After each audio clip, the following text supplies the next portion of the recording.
नमस्कार मित्रों, आज की क्लास में आपको घटना चक्र 2023 से बीपीएससी के लिए कुछ क्वेश्चन हैं जिसको मैं आपके सामने लाया हूं। तो चलिए शुरू करते हैं। प्राचीन भारत का इतिहास। भारत में पशुपालन व कृषि के प्राचीनतम साक्ष्य प्राप्त हुए हैं। कहाँ से प्राप्त हुए हैं? तो इसका आंसर हो जाएगा मेहरगढ़ से प्राप्त हुए हैं। ठीक है, मेहरगढ़ से प्राप्त हुए हैं। थोड़ा सा डिटेल्स के बारे में पढ़ लेते हैं।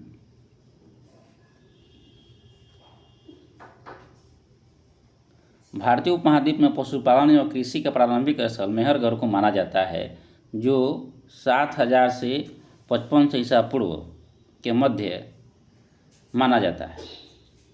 कुछ विद्वान मेहरगढ़ पशुपालन का काल 85 ईसा पूर्व से मानते हैं।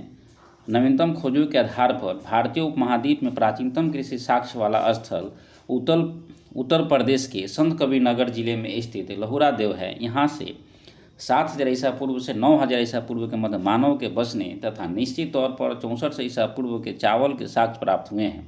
उल्लेखनीय है कि इस नवीनतम खोज के पूर्व भारतीय उपमहाद्वीप का प्राचीनतम कृषि साक्ष्य वाला स्थल मेहरगढ़, जो पाकिस्तान के बलूचिस्तान में स्थित है, यहाँ से 7000 से 55 ईसा पूर्व के गेहूं के साक्ष्य मिले हैं।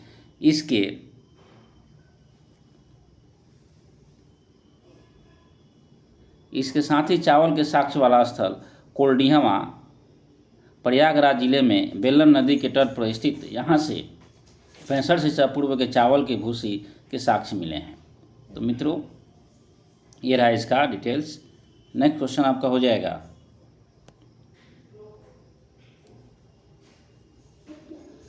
निम्नलिखित में से किसको कैल्कोलिथिक युग भी कहा जाता है?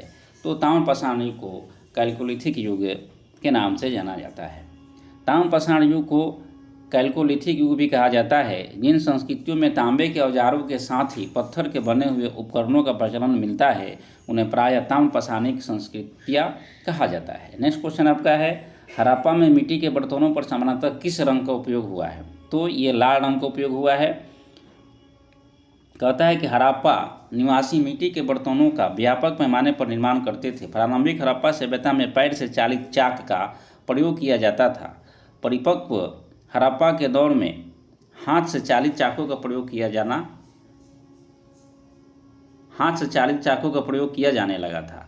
डिजाइन के आधार पर इन बर्तनों की दो श्रेणियां थी, एक तो बिना डिजाइन वाले बर्तन तथा दूसरे चित्रित मृदभान। मृदभानों को बनाने वाली मिट्टी में रेत का मिश्रण किया जाता था, जिनको पकाने पर यह हल्के भूरे लाल रंग का रूप ग्रहण कर लेती थी। इन मृदभांडों के ऊपरी हिस्सों में लाल रंग की पुताई कर दी जाती थी तथा निचले हिस्से में काले रंग से विभिन्न प्रकार की चित्रकारी की जाती थी। नेक्स्ट क्वेश्चन आपका है 4 नंबर। कहता है कि सिंधु सभ्यता निम्नलिखित में से किस युग में पड़ता है? तो उस युग का नाम बता देना है। तो यह है आपका आदि ऐतिहासिक काल में आपका ये पड़ता है। नेक्स्ट इसका डिटेल्स है, ऐतिहासिक काल का निर्धारण पठनीय लेखन कला के ज्ञान के आधार पर किया जाता है। लेखन कला के ज्ञान से पहले का कालखंड प्रागैतिहासिक कालखंड होता है।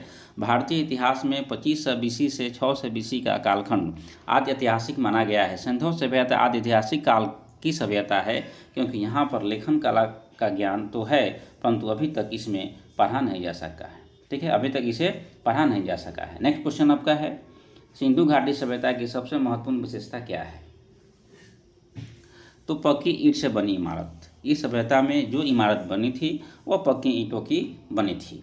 ठीक है, सिंधु घाटी सभ्यता की प्रमुख विशेषता नगर नियोजन को माना जाता है। यहाँ नगर और कस्बे एक निश्चित योजना के अनुसार बसाए जाते थे। पक्की ईंट से बनी इमारतों में मोहनजोदड़ो का विशाल स्नागार व अन्नागार प्रमुख है। इनकी सतह पक्की ईंटों की है, जिसे जिप्सम तथा मोर्टार द्वारा जोड़ा गया है। नेक्स्ट क्वेश्चन आपका हो जाएगा 6 नंबर क्वेश्चन है। कहता है कि निम्नलिखित में कौन सा एक हड़प्पा का बंदरगाह है? ठीक है, तो लोथल जो है यह हड़प्पा का बंदरगाह है। हड़प्पीय नगर लोथल गुजरात के अहमदाबाद जिले में भोगवा नदी के किनारे स्थित है। यहाँ की सर्वाधिक महत्वपूर्ण उपलब्धि हड़प्पा कालीन बंदरगाह है। नेक्स्ट क्वेश्चन आपका है, निम्नलिखित में से कौन सा हड़प्पा कालीन स्थल गुजरात में है? ठीक है, तो लोथल जो है कहाँ है? गुजरात में है। नेक्स्ट क्वेश्चन आपका है, निम्न में से किस हड़प्पाकालीन स्थल से टेराकोटा का हल प्राप्त हुआ है? तो ये बनावली से प्राप्त हुआ है। कहाँ से प्राप्त हुआ है? बनावली से। कहाँ है बनावली? ये है हरियाणा के फतेहाबाद जिले में स्थित बनावली से टेराकोटा का हल प्राप्त हुआ है। नेक्स्ट क्वेश्चन आपका है, निम्न में से किस हड़प्पन नगर में जूते हुए खेतों के निशान मिले हैं? तो ये कहाँ मिले हैं? कालीबंगा में। ठीक है। प्रश्नगत हड़प्पा सभ्यता के स्थलों में से खंभात की खाड़ी के निकट स्थित लोथल में से गोदीवाड़ा के साक्ष्य मिले हैं। राजस्थान के हनुमानगढ़ जिले में घग्गर नदी के किनारे स्थित कालीबंगा से जुते हुए खेत के साक्ष्य मिले हैं। गुजरात के धौलावीरा से हड़प्पा लिपि के बड़े आकार के 10 चिन्हों वाला एक शिलालेख मिला है। हरियाणा के फतेहाबाद जिले में स्थित बनावली से पक्की मिट्टी की बनी हुई हल की प्रतिकृति मिली है। नेक्स्ट क्वेश्चन आपका हो जाएगा, निम्नलिखित में से कौन हड़प्पा और मोहनजोदड़ो के उत्खनन से संबंधित है? उस व्यक्ति का नाम हम लोगों को क्या करना है? उस व्यक्ति का नाम हम लोग को बता देना है। ठीक है।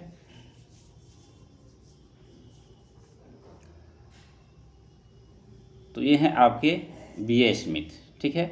वर्ष 1921 में दयाराम साहनी ने हड़प्पा का सर्वेक्षण किया। वर्ष 1926-27 से वर्ष 1933-34 में माधव स्वरूप हड़प्पा के उत्खनन कार्य से संबंधित रहे। मोहनजोदड़ो की खोज सर्वप्रथम वर्ष 1922 में राखालदास मनोरंजी ने की थी तथा पुरातात्विक महत्व की ओर ध्यान आकर्षित किया। इनके अतिरिक्त कुछ अन्य विद्वान K.N. दीक्षित, अनरेस्ट मैके, R.L. एस्टीन, A. Ghosh, J.P. Joshi आदि ने भी इस सभ्यता की खोज में महत्वपूर्ण योगदान दिया। अतः स्पष्ट है कि B.A. स्मिथ हड़प्पा सभ्यता की खोज से संबंधित नहीं रहे, बल्कि ये भारतवेद एवं कला इतिहासकार के रूप में प्रसिद्ध थे। ठीक है। तो क्वेश्चन क्या हम लोग का था मित्रों? क्वेश्चन हम लोग का था कि इसमें से कौन जो है हड़प्पा और मोहनजोदड़ो के उत्खनन से संबंधित नहीं थे, में बताना है। तो ये B.A. स्मिथ जो हैं इसे संबंधित नहीं है। इसका पूरा डिटेल्स आपको दे दिया गया है। नेक्स्ट क्वेश्चन आपका है, बोगजकोई का महत्व इसलिए है कि इसका महत्व क्यों है? वहाँ जो अभिलेख प्राप्त हुए हैं उनमें वैदिक देवी एवं देवताओं का वर्णन मिलता है, इसलिए इसका महत्व है। देख लेते हैं। कहता है कि बोगजकोई एशिया माइनर से कहता है कि 14वीं शताब्दी ईसा पूर्व के कुछ अभिलेख मिले हैं। इस अभिलेख में ऐसे राजाओं का उल्लेख आया है जिनमें नाम आर्यों जैसे थे और जो संधियों के साक्षु तथा रक्षा के लिए इंद्र, मित्र, वरुण एवं अनासत्य देवताओं का आह्वान करते थे। इसमें ज्ञात होता है कि वैदिक आर्य ईरान से होकर ही भारत आए होंगे। प्रसिद्ध 10 राजाओं के युद्ध किस नदी के तट पर लड़ा गया था? तो ये है परुष्णी नदी के तट पर प्रसिद्ध 10 राजाओं का युद्ध जो था यह लड़ा गया है। 10 राग युद्ध के नाम से भी इसको जाना जाता है। ठीक है। यानी कि 10 राजाओं का युद्ध। परुष्णी नदी वर्तमान में रावी नदी के नाम से जानी जाती है के तट पर लड़ा गया था, जिसमें भरतों के राजा सुदास ने 10 राजाओं के एक संघ को हराया। इस संघ में आर्यों के प्रमुख जन अनु, दु, यदु, पुरु, तुर्वसु तथा 5 लघु जनजातियों का समूह सम्मिलित था, जिसके पुरोहित विश्वामित्र थे। नेक्स्ट क्वेश्चन आपका, ऋग्वेद का कौन सा मंडल पूर्णतः सोम को समर्पित है? तो ये 9वां मंडल जो है यह पूर्णतः सोम को समर्पित है। ठीक है। ऋग्वेद में 10 मंडल हैं एवं 9वां मंडल के सभी 114 मंत्र सोम को समर्पित है। सोम आर्यों का मुख्य पेय था, जिसे मुजवंत पर्वत से प्राप्त किया जाता है। ऋग्वेद के 10 मंडलों में चारों वर्णों की उत्पत्ति का उल्लेख है। ऋग्वेद क्वेश्चन आपका, ऋग्वेद संहिता का 9वां मंडल पूर्णतः किसको समर्पित है? ये बता देना है। तो अभी हम लोग पढ़ा है सोम और इस पेय का नाम कृत देवता। नेक्स्ट क्वेश्चन आपका, गायत्री मंत्र किसके पुस्तक में मिलता है? किस पुस्तक में मिलता है? तो ये है ऋग्वेद में मिलता है। किसमें मिलता है? ऋग्वेद में मिलता है। गायत्री मंत्र ऋग्वेद में उल्लेखित है। इसके रचनाकार विश्वामित्र हैं। यह मंत्र ऋग्वेद के 3य मंडल में वर्णित है। नेक्स्ट क्वेश्चन आपका है, निम्न में से किस भारतीय दर्शन ने परमाणु सिद्धांत का प्रतिपादन किया था? तो ये वैशेषिक सिद्धांत है जिसने परमाणु सिद्धांत का वर्णन किया था। नेक्स्ट क्वेश्चन आपका हो जाएगा, महावीर स्वामी का जन्म कहाँ हुआ था? तो महावीर स्वामी का जन्म जो हुआ था आपका ये कुंडग्राम में हुआ था। थोड़ा सा डिटेल्स पढ़ लेते हैं। क्वेश्चन आता है, क्वेश्चन कर रहा है कि महावीर स्वामी का जन्म जो है कुंडग्राम या कुंडलपुर जो वैशाली के निकट है लगभग 599 ईसा पूर्व में हुआ था। उनकी माता त्रिशला वैशाली के लिच्छवी गणराज्य के प्रमुख चेटक की बहन थी तथा पिता सिद्धार्थ ज्ञाति क्षत्रियों के संघ के प्रधान थे। ठीक है। उनके बड़े भाई नंदीवर्मन थे। कुछ प्राचीन संस्करण की NCERT पुस्तकों में महावीर स्वामी का जन्म 540 ईसा पूर्व उद्यत है। इसी आधार पर अनेक अन्य प्रकाशकों ने भी यही जन्मतिथि अपने पुस्तकों में अंकित कर दिया है, जिसके भ्रम की स्थिति उत्पन्न हुई है। महावीर स्वामी की सही जन्मतिथि 599 ईसा पूर्व भी उचित है, क्योंकि महावीर स्वामी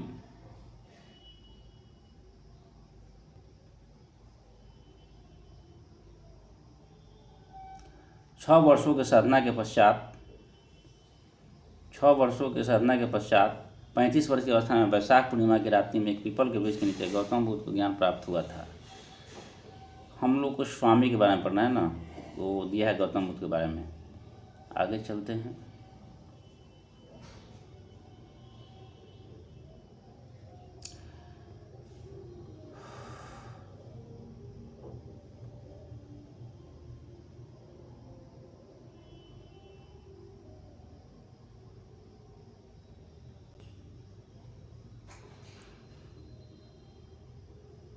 क्योंकि महावीर स्वामी महात्मा बुद्ध के पहले के काल के हैं। महात्मा बुद्ध का जन्म 563 ईसा पूर्व है। एनसीईआरटी के नवीन संस्करणों में भी अब महावीर स्वामी का जन्म 599 ईसा पूर्व प्रकाशित हो चुका है, तो यही आपका होगा 599 ईस्वी। नेक्स्ट आपका है महावीर जैन की मृत्यु निम्नलिखित में से किस नगर में हुई थी?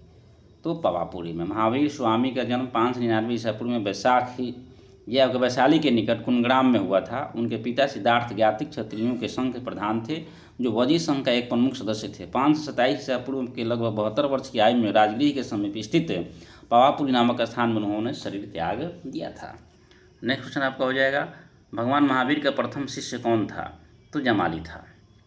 भगवान महावीर का जन्म क्षत्रिय वंश में सिद्धार्थ के यहाँ 599 ईसा पूर्व में हुआ था। उनकी पत्नी का नाम यशोदा था। उनसे प्रियदर्शना नामक एक पुत्री उत्पन्न हुई। उस पुत्री का विवाह जमाली नाम के क्षत्रिय से हुआ था, जो बाद में महावीर स्वामी का अनुयायी बन गया है। यह उनका प्रथम शिष्य था। जमाली ने बाद में महावीर का विरोध किया और बहुत्ववाद नामक नए संप्रदाय की शुरुआत की। 11 अन्य प्रधान शिष्य, जिन्हें गंधर कहा जाता है, निम्न प्रकार थे: इंद्रभूति, अग्निभूति, वायुभूति, ये तीनों भाई थे। आर्यव्यक्त, सुधर्मन, मंडिक, पुत्र मौर्य, पुत्र अकंपित, अचल, मैत्रेय तथा प्रभास। नेक्स्ट क्वेश्चन आपका है, क्वेश्चन कहता है कि निम्नलिखित में से कौन सबसे पूर्वकालिक जैन ग्रंथ कहलाता है? ठीक है, तो 14 पूर्व को हम लोग पूर्वकालिक जैन ग्रंथ के नाम से जानते हैं। ठीक है, कहता है कि 14 पूर्व प्राचीनतम जैन ग्रंथ है। अंतिम नंद राजा के समय में संभूति विजय तथा भद्रबाहु संघ के अध्यक्ष थे तथा ये ही महावीर द्वारा प्रदत्त 14 पूर्वों के विषय में जानने वाले अंतिम व्यक्ति थे। 12 अंग में जैन सिद्धांतों का संकलन प्रथम जैन सभा में किया गया था। नेक्स्ट क्वेश्चन है कि महात्मा बुद्ध ने अपना धर्मचक्र प्रवर्तन मतलब पहला उपदेश किस स्थान पर दिया था? तो ये आपका है सारनाथ। कहाँ दिया था? सारनाथ।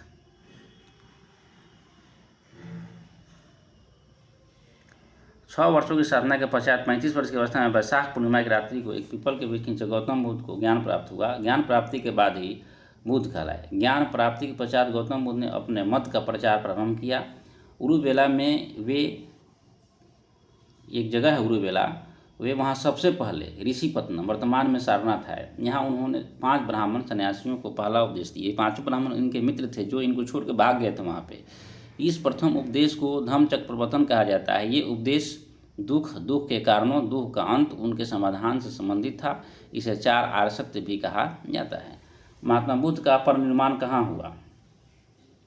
तो यह आपको कुशीनगर में हुआ था। महात्मा बुद्ध ने अपना पहला उपदेश सारनाथ में दिया। उसके पश्चात वे बौद्ध धर्म के प्रचार के लिए कपिलवस्तु, राजगृह, वैशाली तथा कौशल राज गए। सबसे अधिक बौद्ध धर्म का प्रचार कौशल राज में हुआ। कौशल नरेश प्रसेनजीत ने भी अपने परिवार के साथ बुद्ध की शिष्यता ग्रहण की थी। अपना प्रचार करते हुए मल्लों की राजधानी पवा पहुँचे। यहाँ वे चुंद नामक लुहार की आम्र वाटिका में ठहरे। उसने बुद्ध को शुकर देव खाने को दिया। इससे इन्हें रक्तचार हो गया और भयानक पीड़ा उत्पन्न हुई। इस वेदना के बाद वे कुशीनगर पहुँचे। यहाँ 483 ईसा पूर्व में 80 वर्ष की अवस्था में उन्होंने शरीर त्याग दिया। बौद्ध ग्रंथों में इसे महापरिनिर्वाण के नाम से जाना जाता है।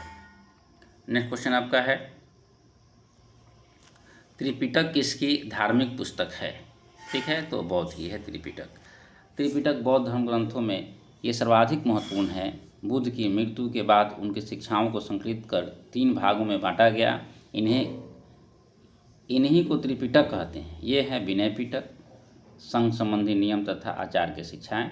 दूसरा है सुपिटक, महात्मा बुद्ध के वचन, तथा अभिधम पिटक जो दार्शनिक सिद्धांत इसमें दिया गया है। नेक्स्ट क्वेश्चन आपका हो जाएगा, त्रिरत्न जैसे सटीक ज्ञान, सच्ची आस्था और सटीक क्रिया निम्न में से किससे संबंधित है? ये हम लोगों को बता देना है। ठीक है,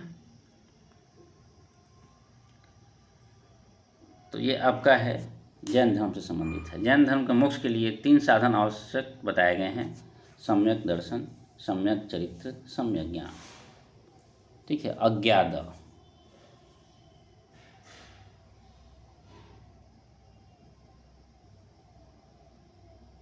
ठीक है, इसे जैन धर्म में त्रिरत्न कहा जाता है, सम्यक दर्शन, सम्यक चरित्र और सम्यक ज्ञान। नेक्स्ट क्वेश्चन, निम्नलिखित में से कौन सी बात बौद्ध धर्म तथा जैन धर्म में समान नहीं है?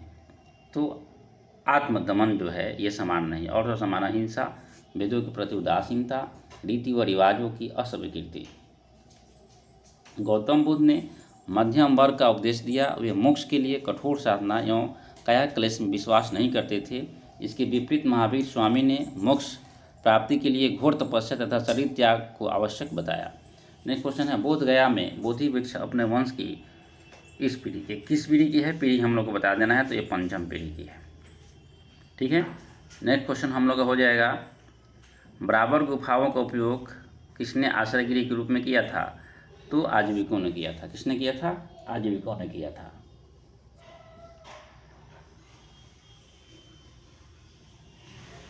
आजीविक संप्रदाय के संस्थापक कौन थे? तो मोखली गोसाल। मोखली गोसाल प्रारंभ में महावीर के शिष्य थे, किंतु बाद में मतभेद के चलते इन्होंने महावीर की शिष्यता त्याग कर आजीवक नामक स्वतंत्र संप्रदाय की स्थापना की। इनका मत नियतिवाद कहा जाता है, जिसके अनुसार संसार के प्रत्येक वस्तु भाग्य द्वारा पूर्व नियंत्रित एवं संचालित होती है। पाटलिपुत्र के संस्थापक कौन थे? तो पाटलिपुत्र के संस्थापक आपके थे उदयन।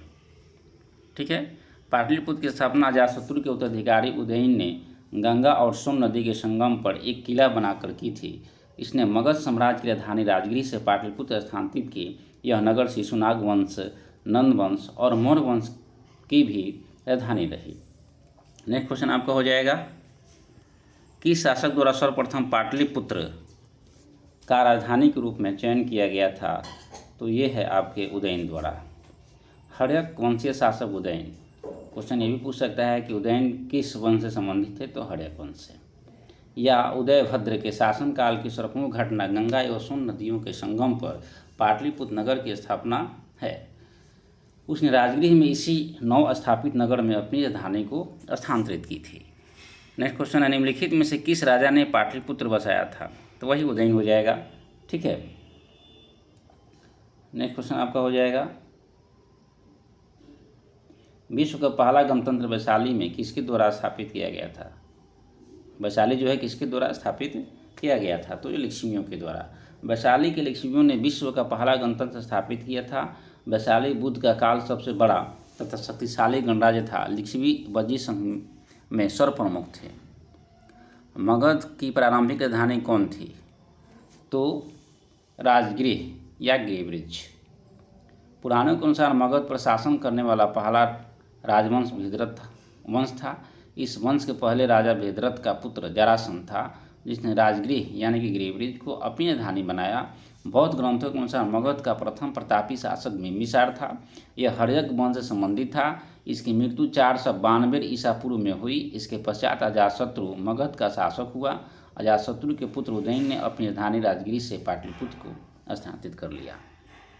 अजातशत्रु के वंश का क्या नाम था? ठीक है, तो हर्यक वंश। मगध का शासक अजातशत्रु 492 से 460 ईसा पूर्व में अपने पिता एवं हर्यक वंश संस्थापक बिंबिसार की हत्या कर राजगद्दी पर बैठा था। इसकी हत्या भी इसके पुत्र उदयन कौशाम्बी के वत्स राजा उदयन से भिन्न ने कर दी थी। संडोकटस सेंड्रोकोटस से चंद्रगुप्त मौर्य की पहचान किसने की थी? तो विलियम जोन्स ने की थी। विलियम जोन्स पहले विद्वान थे जिन्होंने सेंड्रोकोटस की पहचान मौर्य शासक चंद्रगुप्त मौर्य से की। एरियन तथा प्लूटार्क ने चंद्रगुप्त मौर्य को एंड्रोकोटस के रूप में वर्णित किया, जबकि जस्टिन ने सेंड्रोकोटस और सिकंदर महान भेंट का उल्लेख किया है। क्वेश्चन कहता है कि ब्राह्मणी लिपि को सर्वप्रथम किसने पढ़ा था? तो जेम्स प्रिंसेप ने पढ़ा था। सर्वप्रथम 1837 ईस्वी में जेम्स प्रिंसेप नामक अंग्रेज विद्वान ने अशोक के लेखों का उद्वाचन किया, किंतु उन्होंने लेखों के देवनागरी की पहचान सिंहल के राजा तीस से कर डाली। कालांतर में यह तथ्य प्रकाश में आया कि सिंहली अनुश्रुतियों, दीपवंश तथा महावंश में यह उपाधि अशोक के लिए प्रयुक्त की गई है। अंततः वर्ष 1915 में मास्की का नाटक से प्राप्त लेख में अशोक का नाम भी पढ़ लिया गया। नेक्स्ट क्वेश्चन है, मेगास्थनीज की पुस्तक का नाम क्या है? तो इंडिका। क्या नाम है? इंडिका। चंद्रगुप्त मौर्य सिकंदर का ये समकालीन शासक था। सिकंदर के समकालीन विदेशी लेखक निराकस, एनसिक्रियस, अरिस्टोबुलस तथा मेगास्थनीज थे, जिनके विवरण चंद्रगुप्त मौर्य के विषय में सूचनाएं देते हैं। विदेशी लेखकों में मेगास्थनीज का नाम सर्वाधिक महत्वपूर्ण है, जिसकी पुस्तक इंडिका मौर्य इतिहास का प्रमुख स्रोत है। इंडिका का लेखक कौन था? तो इंडिका का लेखक कौन था? मेगास्थनीज। मेगास्थनीज की पुस्तक इंडिका में पाटलिपुत्र के नगर प्रशासन का वर्णन मिलता है। इसके अनुसार पाटलिपुत्र नगर प्रशासन 30 सदस्यों की विभिन्न समितियों द्वारा होता था। इसकी कुल 6 समितियां होती थी तथा प्रत्येक समिति में 5 सदस्य होते थे। समिति का कार्य बिक्री कर वसूल करना था। विक्रय का मूल्य का 10 रुपये में वसूल किया जाता था। करों की चोरी करने वाले को मृत्यु दंड दिया जाता था। अतः विकल्प बी सही उत्तर है। मेगास्थनीज दूत था किसका? तो सेल्यूकस का। किसका था? सेल्यूकस का।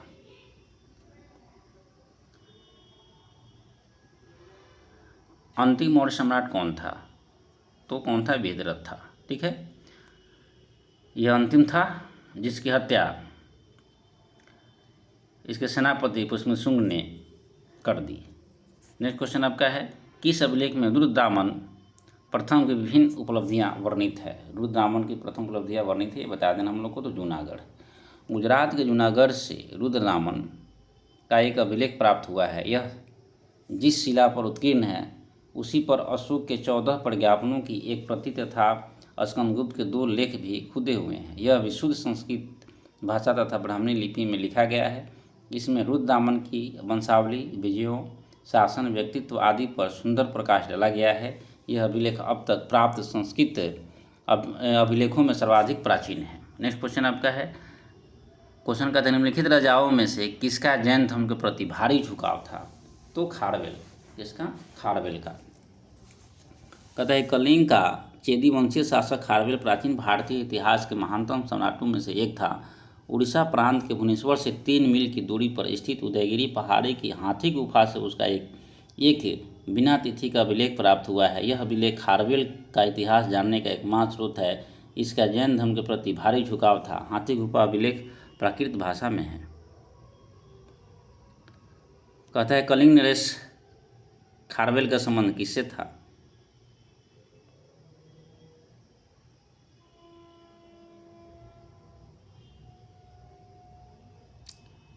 तो कहता है गुप्त में से कोई नहीं। कलिंग चेदी राजवंश का संस्थापक महामेघवाहन नामक व्यक्ति था। अतः इस वंश का नाम महामेघवाहन वंश भी पड़ गया। इस वंश का सर्वाधिक शक्तिशाली शासक खारवेल हुआ। खारवेल के इतिहास अध्ययन का एकमात्र साधन हाथी गुफा अभिलेख ही है। ठीक है, नेक्स्ट क्वेश्चन होगा, प्राचीन भारत का नेपोलियन किसे कहा जाता है? तो समुद्रगुप्त को कहा जाता है। इतिहास विसेंट स्मिथ ने अपनी रचना अली हिस्ट्री ऑफ इंडिया में समुद्रगुप्त की वीरता एवं विजयों पर मुग्ध होकर उसे भारतीय नेपोलियन की संज्ञा दी है। समुद्रगुप्त की विजयों का वर्णन प्रयाग प्रशस्ति में मिलता है। इसके लेखक हरिसेन थे। नेक्स्ट क्वेश्चन कहता है, गुप्त सम्राट जिसने हुनों को पराजित किया कौन थे? तो स्कंदगुप्त। हुनों को पहला भारतीय आक्रमण गुप्त सम्राट स्कंदगुप्त के शासनकाल में 455 ईस्वी में हुआ तथा स्कंदगुप्त के हाथों में बुरी तरह प्राप्त हुए थे। यूएस राय के अनुसार इस हुन आक्रमण का नेता खुशनीबाज था। यह आक्रमण एक धावा मात्र रहा और देश के ऊपर इसका कोई तत्कालिक प्रभाव नहीं पड़ा, किंतु परोक्ष रूप से इसने गुप्त साम्राज्य के पतन की गति को तेज कर दिया। स्कंदगुप्त की मृत्यु के बाद 5वीं शताब्दी के अंत तथा 6ठी शताब्दी के प्रारंभ में उत्तर पश्चिम के कई क्षेत्रों में हुनों ने कब्जा कर लिया था। नेक्स्ट क्वेश्चन आपका होगा, किस प्रकार की भूमि को अपरहत कहा जाता था? तो बिना जोती हुई जंगली भूमि को अपरहत कहा जाता था।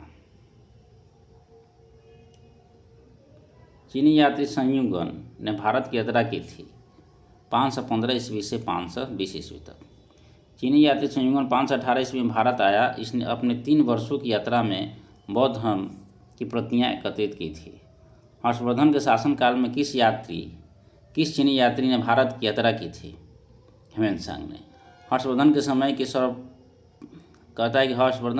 सर्वप्रमुख घटना चीनी यात्री ह्वेनसांग के भारत आगमन की है। उसकी उत्कट अभिलाषा महात्मा बुद्ध के चरण चिन्हों द्वारा पवित्र किए स्थानों को देखने एवं पवित्र बौद्ध ग्रंथों का अध्ययन करने की थी, जो उन दिनों भारत में सुलभ थे। इस उद्देश्य की पूर्ति हेतु उसने तांग शासकों की राजधानी चंगन से भारतवर्ष के लिए 629 ईसा पूर्व में प्रस्थान किया।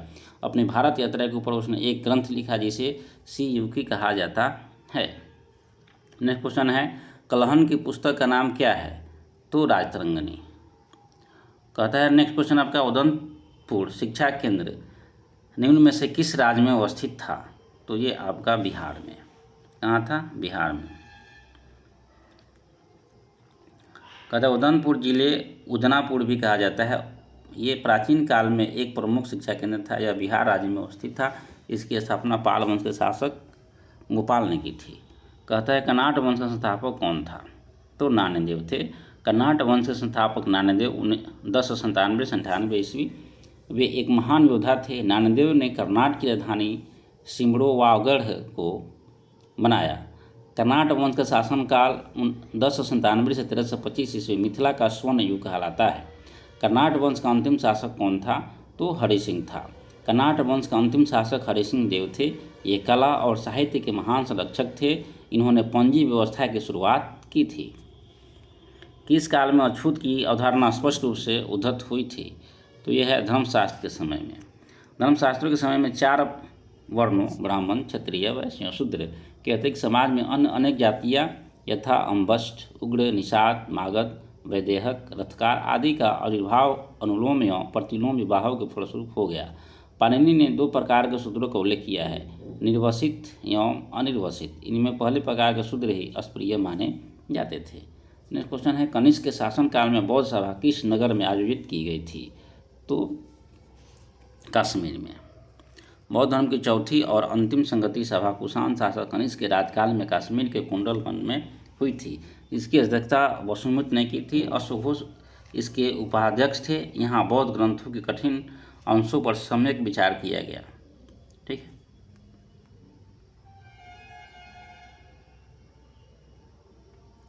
नेक्स्ट क्वेश्चन आपका है,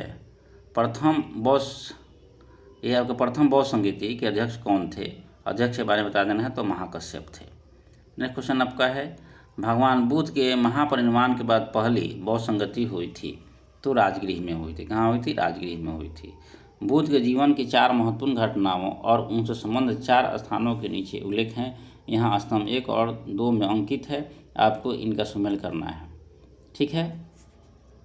तो देखिए, सबसे पहले दिया है जन्म दिया है, ठीक है ना। तो बुद्ध का जन्म जो हुआ था, जन्म कब हुआ था ये हम लोग को बता देना है। मतलब जन्म कहाँ हुआ था? तो लुम्बिनी हो जाएगा। तो 1 का 3 हो गया। फिर इसके बाद कहता है ज्ञान की प्राप्ति कहाँ हुई थी? तो ज्ञान की प्राप्ति सब लोग जानते हैं, हम लोग बोधगया में हुई थी। प्रथम प्रवचन कहाँ दिए थे? तो सारनाथ में दिए थे। 1 हो जाएगा। और निधन कहाँ हुआ था? कुशीनगर में हुआ था। ठीक है। तो देखिए इसमें है 1 का 3, देखिए किसमें है? 1 का 3 सी में है। चलिए आंसर सी हो जाएगा।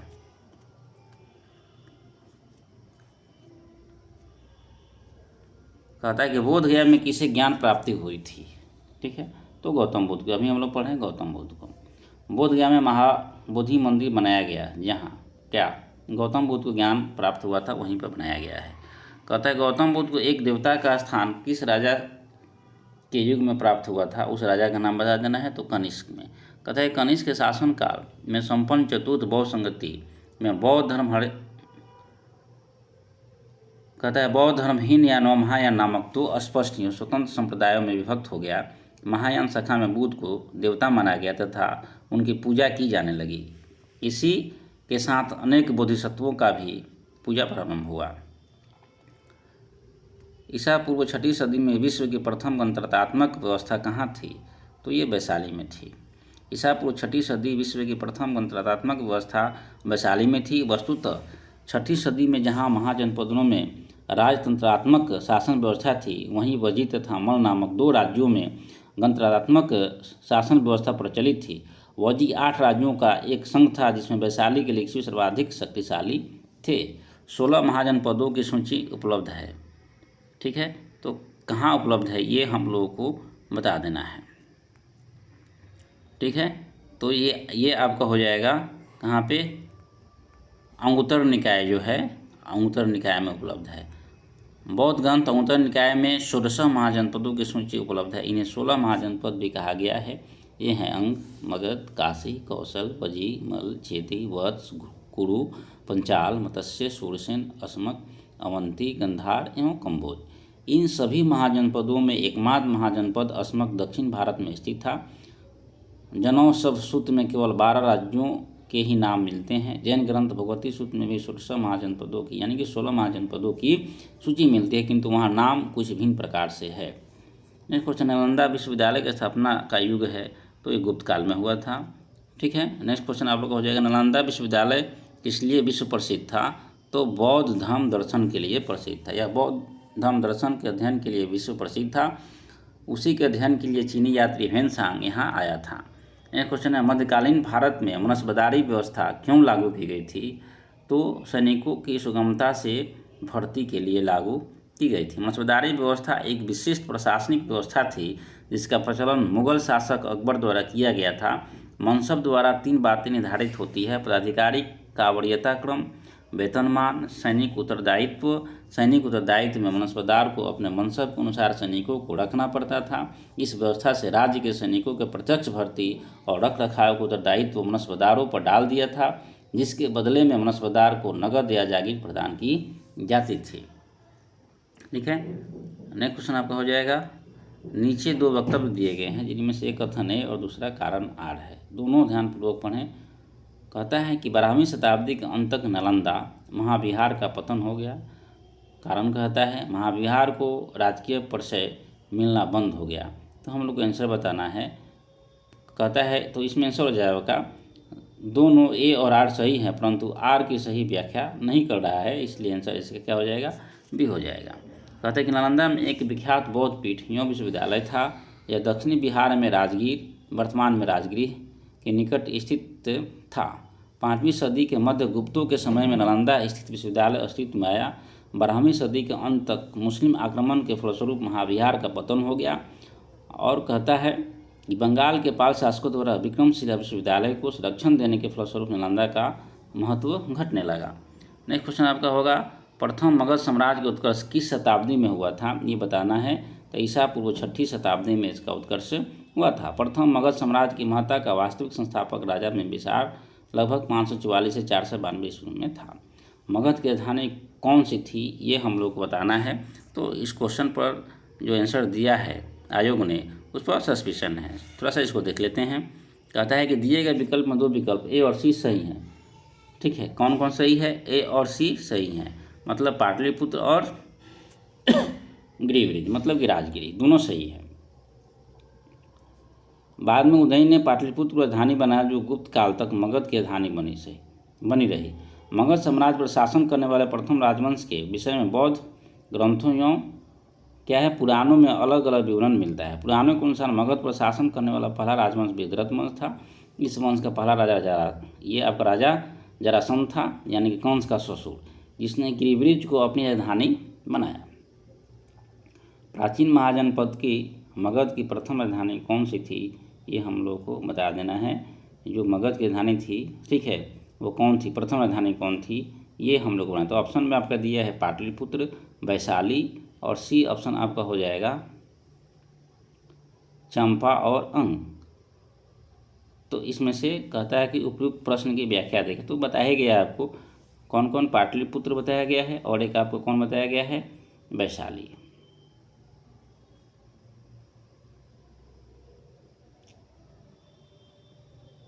पाटलिपुत्र और राजगिरी, वैशाली नहीं, पाटलिपुत्र और राजगिरी बताया गया है। ठीक है, दोनों थी। तो इसमें पाटलिपुत्र है और इसके बाद राजगिरी इसमें नहीं दिया है, तो इसलिए इसमें क्या हो जाएगा? ई हो जाएगा इसका आंसर। व्याख्या भी कर दिया गया इस प्रश्न का पहले। आगे देखिए, कहता है कि नंद वंश के पश्चात मगध पर किस राजवंश ने शासन किया था? ठीक है, तो मौर्य ने किया था। नंद वंश की स्थापना शिशुनाग वंश का अंत करके की गई थी। नंद वंश में कुल 9 राजा हुए थे। उग्रसेन, जिसे पुराणों में महापद्म कहा गया, पंडुक, पंडुगति, धूतपाल, राष्ट्रपाल, गोविंश, ये आपका गोविंशानक है, दशासिद्धक है, कैवर्त तथा धननंद है। नंद वंश में जनता से बलपूर्वक धन वसूलने, छोटी छोटी वस्तुओं पर भारी कर लगाने के कारण जनता शासकों के विरुद्ध हो गई। चारों ओर घृणा एवं असंतोष का वातावरण व्याप्त हो गया। इसी का लाभ उठाकर चंद्रगुप्त मौर्य एवं चाणक्य ने घनानंद की हत्या कर नंद वंश का अंत कर दिया। अतः स्पष्ट है कि विकल्प ये सही उत्तर है। नेक्स्ट क्वेश्चन आपको हो जाएगा, जिसके ग्रंथ में चंद्रगुप्त मौर्य का विशिष्ट रूप से वर्णन हुआ है, उस ग्रंथ का नाम बताना है। कौन सा है? विशाखदत्त। कौन सा है? मुद्रा राक्षस। विशाखदत्त कृत मुद्रा राक्षस से चंद्रगुप्त मौर्य के विषय में विस्तृत सूचना प्राप्त होती है।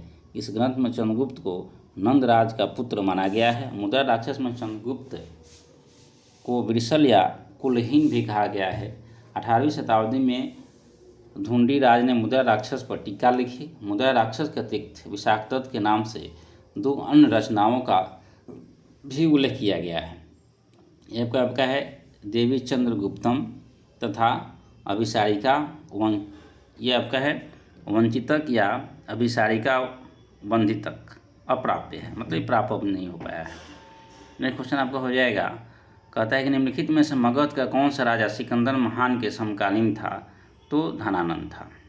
ठीक है, नेक्स्ट क्वेश्चन आपका हो जाएगा, पाटलिपुत्र में स्थित चंद्रगुप्त का ये जो आपका महल बना था, किसका बना हुआ था? तो लकड़ी का बना हुआ था। बिहार में पटना के समीप बुलंदी बाग एवं कुम्हार में की गई खुदाई से मौर्य काल की लकड़ी के विशाल भवनों के अवशेष प्रकाश में आए हैं।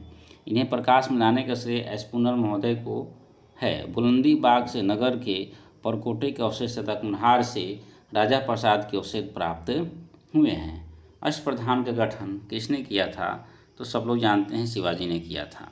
ठीक है, शिवाजी ने राज्य के प्रशासन के लिए केंद्रीय स्तर पर अष्टप्रधान की व्यवस्था की थी, जिसके अंतर्गत 8 मंत्रियों को नियुक्त किया गया तथा इसमें पेशवा, अमात्य, मंत्री, सचिव, सुमंत, सेनापति, पंडितराव एवं न्यायाधीश शामिल थे।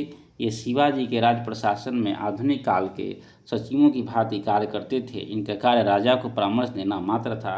इसे किसी भी अर्थ में मंत्रिमंडल नहीं कहा जा सकता। प्रत्येक मंत्री राजा के प्रति उत्तरदायी था। नेक्स्ट क्वेश्चन आपका है, क्वेश्चन कहता है कि निम्नलिखित में से किस मौर्य राजा ने दक्कन की विजय प्राप्त की थी? ठीक है, तो चंद्रगुप्त मौर्य ने।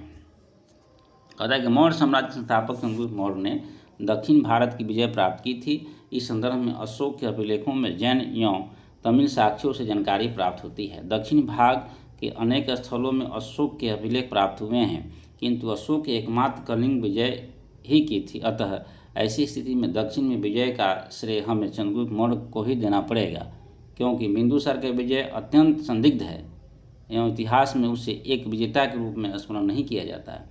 जैन एवं तमिल साक्ष्य भी चंद्रगुप्त मौर्य का दक्षिण विजय की पुष्टि करते हैं। नेक्स्ट क्वेश्चन आपका है, अभिलेख जिससे यह प्रमाणित होता है कि चंद्रगुप्त का प्रभाव पश्चिम भारत पर था। ठीक है, तो ऑप्शन कहता है ये आपका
दक्कन की विजय किसने किया था? चंद्रगुप्त ने प्राप्त किया था। ठीक है,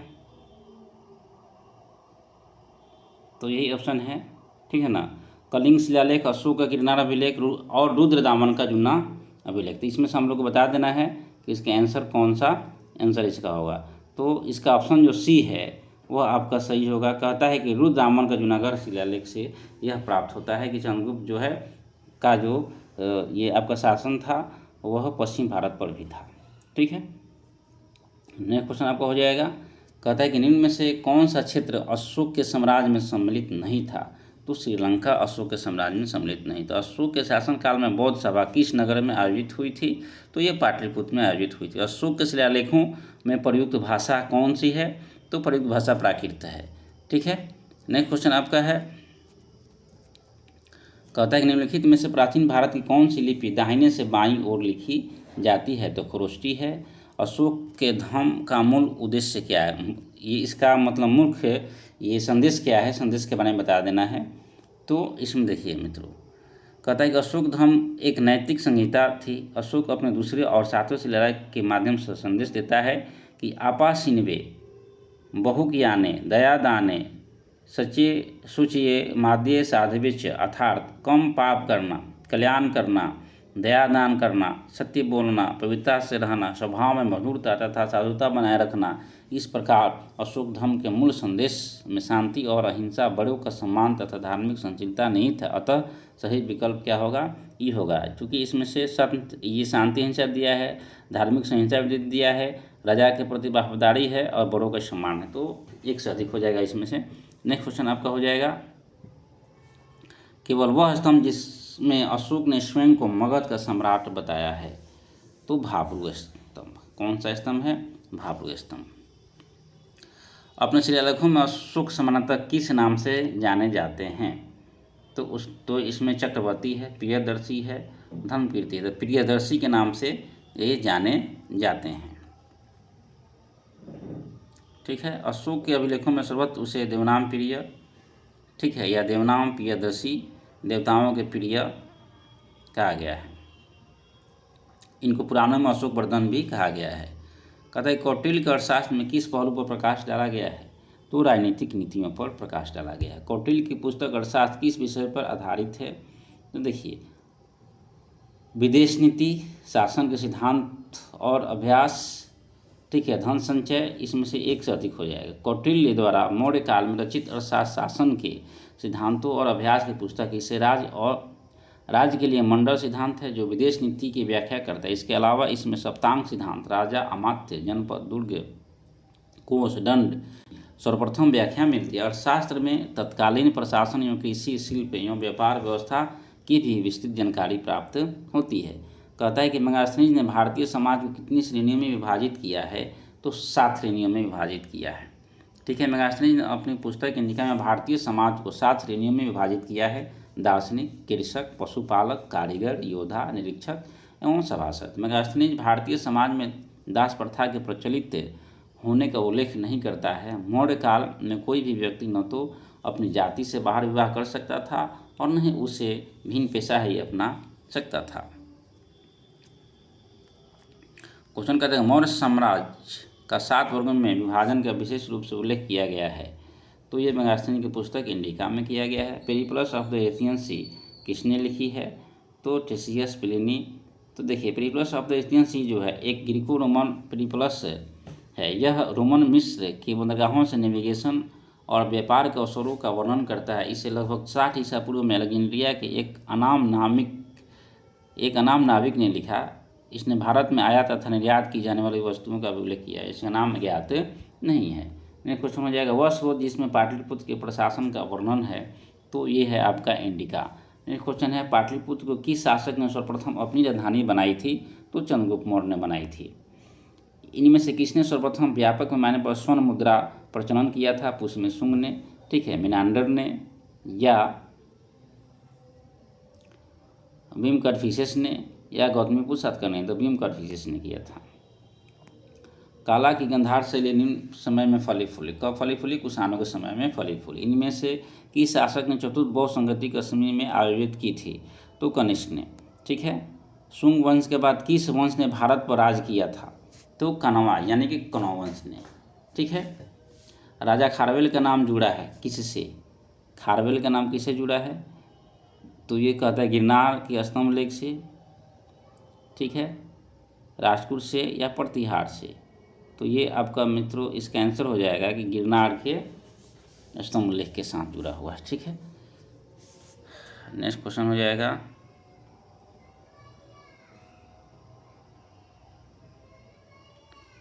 नहीं, एक सॉरी नहीं होगा, इसका ऑप्शन है गिरनार के स्तंभ लेख से और फिर जूनागढ़ स्तंभ लेख से, फिर हाथी गुफा से। तो खारवेल जो है हम लोग सब लोग जानते हैं कि किससे संबंधित है, ये हाथी गुफा से संबंधित है। किससे संबंधित है? हाथी गुफा से संबंधित है।